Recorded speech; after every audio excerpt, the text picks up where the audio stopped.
Hello बच्चों, कैसे हैं आप सब। आई होप कि आप लोग काफ़ी अच्छे होंगे। वेलकम आप सभी का आपके अपने प्यारे से स्टडी प्लेटफॉर्म बोर्ड एजुकेशन पर। प्यारे बच्चों, फाइनली हमारे पास आ चुका है क्लास 12 मंथली एग्जाम का ओरिजिनल क्वेश्चन पेपर।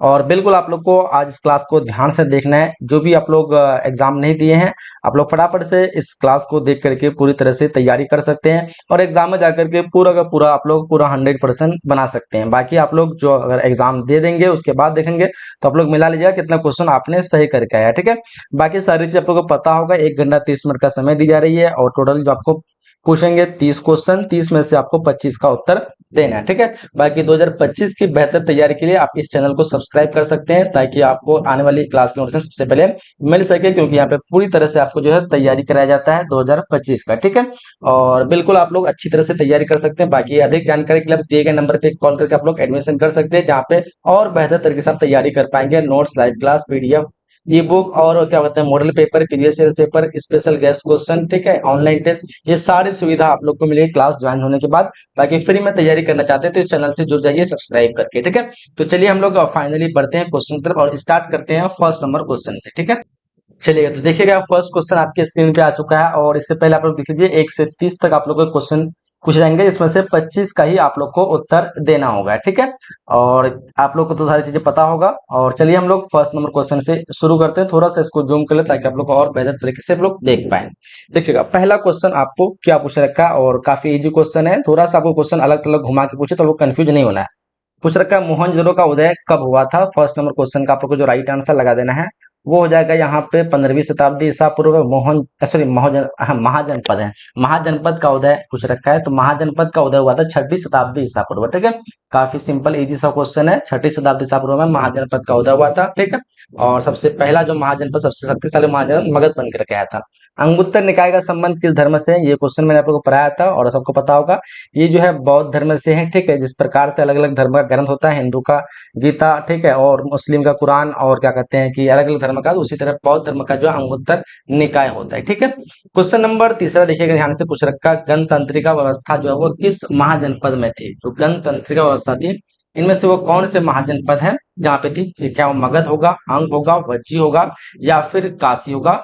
तो आपको ध्यान रखना है इस क्वेश्चन का जो आंसर आपको लगाना है वो वज्जी लगाना है। ठीक है, क्या लगा देना है, ऑप्शन सी बिल्कुल एब्सोल्युटली आप लोग को करेक्ट करना है। क्वेश्चन नंबर 3 का क्वेश्चन 4 दिखेगा, बिंबिसार का संबंध किस वंश से था। काफी इंपॉर्टेंट क्वेश्चन है और सबको पता होगा ये हर्यक वंश से था। ये कौन सा वंश से था, हर्यक वंश से थे। यहाँ पे आपको ऑप्शन सी में मिल जाएंगे, यहाँ ऑप्शन सी आप लोग का जो बिल्कुल करेक्ट आंसर हो जाएगा। ठीक है, बिंबिसार हर्यक वंश, और ये पहला वंश था मगध साम्राज्य पे शासन करने वाला। ठीक है, तो आप सबको पता होना चाहिए।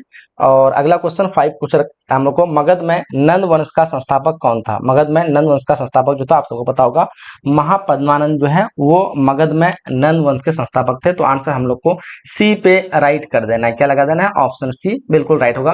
क्वेश्चन नंबर 6 ध्यान से देखिएगा, आप लोग को पूछा जा रखा है कि इंडिका जो है, इंडिका वो किसने लिखी है। तो इंडिका के बारे में पूछ रखा है, तो आप लोग को सबको पता होगा इंडिका जो है ये आपका मेगास्थनीज लिखी है। इंडिका के लेखक मेगास्थनीज है, जो कि एक यूनान के राजदूत थे, आप सबने पढ़ा है। ठीक है, मेगास्थनीज यूनान के राजदूत थे जो कि मौर्य वंश के दरबार में आया था, सेल्यूकस ने इसे भेजा था। ठीक है, अगला क्वेश्चन नंबर 7 पूछ रखा है कि किसने मौर्य वंश की स्थापना की थी। काफी सिंपल इजी सा क्वेश्चन है, आप सबको पता होगा जो नंद वंश थे उसको हराया था चंद्रगुप्त मौर्य, और हरा करके मौर्य वंश की स्थापना की थी चाणक्य की मदद से। चाणक्य जो कि गुरु थे और वो प्रधानमंत्री थे, जो उन्होंने मौर्य वंश की मतलब चंद्रगुप्त मौर्य को पूरी शिक्षा दी और फिर फाइनली जो है नंद वंश का अंत किया और मौर्य वंश की स्थापना किया 321 ईसा पूर्व में। ठीक है, सो आंसर हम लोग को सी पे बिल्कुल एब्सोल्युटली करेक्ट लगाना। ठीक है, चलिए तो आगे बढ़ते हैं क्वेश्चन नंबर 8 की तरफ। चलिए क्वेश्चन नंबर 8 आपको पूछ रखा है कि अशोक के अभिलेख को क्या पूछ रहा है, अशोक के अभिलेखों को प्रकाश में लाने का श्रेय जो है किसे आता है, यानी किसने अशोक के अभिलेख को प्रकाश किया। कनिंघम होगा, जेम्स प्रिंसेस होगा, जॉन मार्शल होगा, तो विलियर होगा। तो ऑप्शन बी लगाना आप लोग को, जेम्स प्रिंसेस ने सबसे पहले अशोक के अभिलेख को पढ़ा था। क्वेश्चन 9 करा है, मौर्यकालीन आहत सिक्के किस धातु के बने होते थे। मौर्यकालीन आहत जो सिक्के होते थे ये आपके चांदी, और तांबा। ठीक है, तो दोनों हो जाएगा आपका ऑप्शन बी पे राइट लगाना है, ए नहीं बी लगा देना है। ठीक है, क्वेश्चन नंबर 10 का रखा हम लोग को कि मौर्यकालीन गुहा अभिलेख कहाँ है, तो ये आपका बिहार, ऑप्शन नंबर सी पे राइट कर देना है। ठीक है, अगला क्वेश्चन पूछ रखा है किस मौर्य शासक को यूनानियों द्वारा जो है अभी क्या कहते हैं मित्र घात कहा जाता है, तो यहाँ पे आप लोग को जो राइट लगाना है बिंबिसार लगा देना। ठीक है, क्वेश्चन 11 का बी पे राइट कर देना। ठीक है, चलिए आगे देखते हैं अगला क्वेश्चन। क्वेश्चन नंबर 12 पूछ रखा हम लोग को कि कलिंग युद्ध जो है वो कब हुआ था। कलिंग युद्ध के बारे में पूछ रखा है, तो आप सबको पता होना चाहिए जो कलिंग युद्ध हुआ था वो शिशुनाग या मतलब किसके बीच हुआ था पूछ रखा है, तो कलिंग युद्ध अशोक के बीच हुआ था ना। अच्छा वो नहीं नहीं, ये कलिंग युद्ध यहाँ पे क्वेश्चन डबल मतलब यहाँ पे है। कलिंग युद्ध हुआ था आपका 261 ईस्वी में, ऑप्शन हम लोग को सी पे राइट कर देना। ठीक है, क्वेश्चन वहाँ पे कट गया, इसके यहाँ पे दिया है। क्वेश्चन नंबर 13 कह रहा है मौर्य काल में जो है आय का मुख्य स्रोत जो था वो क्या था, तो आप सबको पता होना चाहिए जो आय का यानी कमाने का जो इनकम का जो मुख्य स्रोत था वो जल कर था, यानी वाटर टैक्स था, या बिक्री टैक्स, भूमि कर। तो भूमि कर आप लोग को लगा देना, ऑप्शन डी पे आप लोग को राइट कर देना है। क्वेश्चन नंबर 14 का रखा हम लोग को मौर्य काल में काल के सिक्के जो है किस धातु के बने होते थे, तो मौर्य काल के सिक्के सोना, तांबा, चांदी, कांसा। तो चांदी लगा देना है, ऑप्शन हम लोग को बी पे राइट कर देना है। क्वेश्चन 15 का रखा हम लोग को मौर्य काल में राजकीय कृषि का प्रधान कौन होता था। मौर्य काल में राजकीय कृषि का प्रधान कौन था, तो राजकीय कृषि का प्रधान आप लोग को लगा देना है समाहर्ता, या फिर यहाँ पे आप लोग को ऑप्शन सी लगा देना है। ठीक है, सीताध्यक्ष। ठीक है, ऑप्शन सी लगा देना है। अलग अलग जगह पे अलग अलग ऑप्शन रहते हैं। ठीक है, राजकीय कृषि का प्रधान कहीं पे जो है अलग अलग ऑप्शन, यहाँ पे सीताध्यक्ष ऑप्शन सी लगा देना। 16 का कलिंग युद्ध की जो है भीषण यहाँ पे आपको क्वेश्चन 16 पूछ रहा है कलिंग युद्ध की जो है भीषणता का उल्लेख अशोक के किस अभिलेख में मिलता है, तो सबको पता होगा जो 13वें शिलालेख है, तो 13वें शिलालेख यहाँ पे आपका ऑप्शन सी पे राइट होना चाहिए। ठीक है, 16 नंबर क्वेश्चन का जो आप लोग को राइट करना है 13वें शिलालेख 261 में जो है कलिंग का युद्ध हुआ था।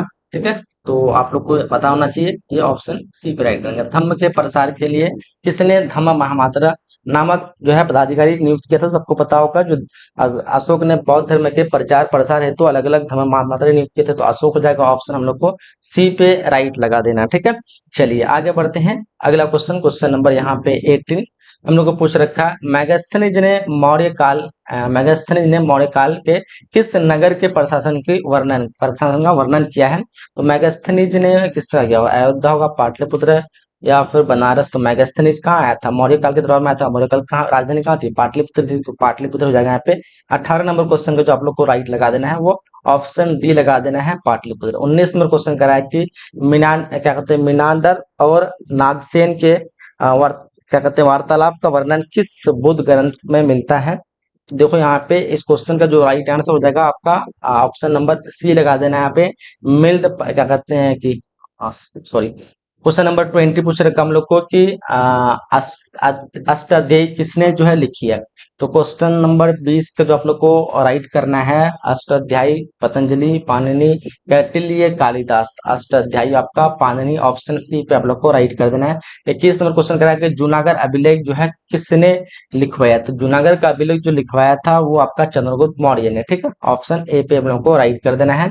आगे देखिए क्वेश्चन नंबर 22 पूछ रखा हम लोग को भारत में गंगाधर कला का विकास किसके प्रभाव से हुआ था, तो भारत में गंगाधर कला का विकास जो हुआ था वो आपका हो जाएगा, ऑप्शन यहाँ पे लगा देना है आप लोग को क्या लगाओगे ऑप्शन यहाँ पे देख लो थोड़ा इस क्वेश्चन पे आप लोग। क्वेश्चन नंबर 23 का रखा हम लोग को कि शक संवत का आरंभ जो हुआ था वो 78 ईस्वी में हुआ था, कब हुआ था 78 ईस्वी, ऑप्शन हम लोग को सी पे राइट कर देना। ठीक है, क्वेश्चन नंबर 24 का कनिष्क के संरक्षण में चौथी बौद्ध संगीति कहाँ हुई थी, तो कनिष्क के संरक्षण में चौथी जो बौद्ध संगीति हुई थी ना वो आपका हो जाएगा कुंडल, ऑप्शन सी जो कि कश्मीर में था। ठीक है, कुंडल वन में हुआ था चौथी बौद्ध संगीति। ठीक है, इसका डेट जो कोई फिक्स नहीं, कहीं 72 78 मिलता है, कहीं पे 92 मिलता है, अलग अलग मिलता है। ठीक है, तो चौथी बौद्ध संगीति में ही जो है बौद्ध जो है दो भागों में बट गया था। ठीक है, चलिए क्वेश्चन है 25 का हम लोग को कि यहाँ पूछ रहा मौर्य साम्राज्य के अवशेषों पर किसका उदय हुआ था। ठीक है, तो देखो यहाँ पे आपका सातवाहन होगा, चोल होगा, चालुक्य होगा, या फिर ये तो ऑप्शन सातवाहन लगा देना, ऑप्शन यहाँ पे ए पे राइट करेंगे। कह रहा भूमि अनुदान की प्रथा किस काल में आरंभ हुई थी, भूमि अनुदान की प्रथा जो भी थी ये आप लोग का लगा देना मौर्य, यूनानी, सातवाहन, चोल। तो भूमि अनुदान पूछे तो आप लोग को यहाँ पे राइट कर देना ऑप्शन सी सातवाहन। ठीक है, आगे देखिएगा अगला क्वेश्चन पूछ रखा हम लोग को कि हाथी गुफा अभिलेख का संबंध किस राजा से है, हाथी गुफा अभिलेख का संबंध अशोक या फिर आपका अशोक या फिर रुद्रदमन, समुद्रगुप्त या फिर क्या कहते हैं खारवेल। हाथी गुम्फा अभिलेख, तो हाथी गुम्फा आपका जो है खारचल लगा दो आप लोग, खारवेल लगा दो, ऑप्शन डी पे राइट कर देंगे। ठीक है, आगे देखिएगा 28 नंबर क्वेश्चन क्या रखा हम लोग को कि सातवाहन शक्ति की पुनर्स्थापना किसने की थी। 28 नंबर क्वेश्चन पूछ रखा हम लोग को, सातवाहन शक्ति की पुनर्स्थापना किसने की थी। तो क्या लगाओगे इस क्वेश्चन का आंसर, ऑप्शन आप लोग को ए पे लगा देना है, सिमु का। क्या लगा देना है, सिमु। क्वेश्चन नंबर 29 दिखेगा आप लोग। क्वेश्चन 29 पूछा गया कि संघ साहित्य की रचना जो है वो किस भाषा में हुई थी। संगम साहित्य की रचना कौन सी भाषा में हुई थी। तो संगम साहित्य की रचना तमिल होगा, तेलुगु होगा, मलयालम होगा या फिर कन्नड़ होगा। 29 नंबर क्वेश्चन का आप लोग को तेलुगु लगा देना है। ठीक है, यहाँ पे क्या लगाओगे, तेलुगु या कन्नड़, मलयालम, मेरे ख्याल से तमिल होना चाहिए, ऑप्शन ए राइट कर दो। ठीक है, क्वेश्चन नंबर 30 का हम लोग को सूती वस्त्र उद्योग के लिए कौन प्रसिद्ध है। सूती वस्त्र उद्योग के लिए मैसूर या फिर क्या कहते हैं उरेयूर या पांडुचेरी या फिर बरंगल, थोड़ा कम दिख रहा है आप लोग को, ऑप्शन ए लगा देना है यहाँ पे। ठीक है, उरेयूर। तो 30 क्वेश्चन हम लोग को पूछा गया था और पूरे 30 क्वेश्चन को हम लोगों ने जो है कंप्लीट कर लिया। ठीक है, बाकी आप लोग बताइए कितने क्वेश्चन आप लोग यहाँ से सही कर पाए। ठीक है, और कमेंट बॉक्स में बताइएगा। बाकी जो भी बच्चे आप लोग एडमिशन लेना चाहते हैं, आपको जो है नंबर यहाँ पे दी गई है, सामने में दिख रहा होगा, एडमिशन कर लीजिएगा। डिस्क्रिप्शन बॉक्स में आपको लिंक मिल जाएगी एप्लीकेशन का, आप एप्लीकेशन जो है डाउनलोड कर लीजिएगा। ठीक है, ताकि आप जो है और बेहतर तरीके से तैयारी कर सके। चैनल को सब्सक्राइब करके नोटिफिकेशन बेल को आप लोग को ऑन कर देना है, ताकि आपको आने वाले क्लास के रेगुलर नोटिफिकेशन जो है मिल सके। ठीक है, तो चलिए हम लोग क्लास को जो है यहीं तक एंड करते हैं, मिलते हैं हम लोग अगले क्लास में। ठीक है, जब तक के लिए जय हिंद, जय Bharat and thanks for watching.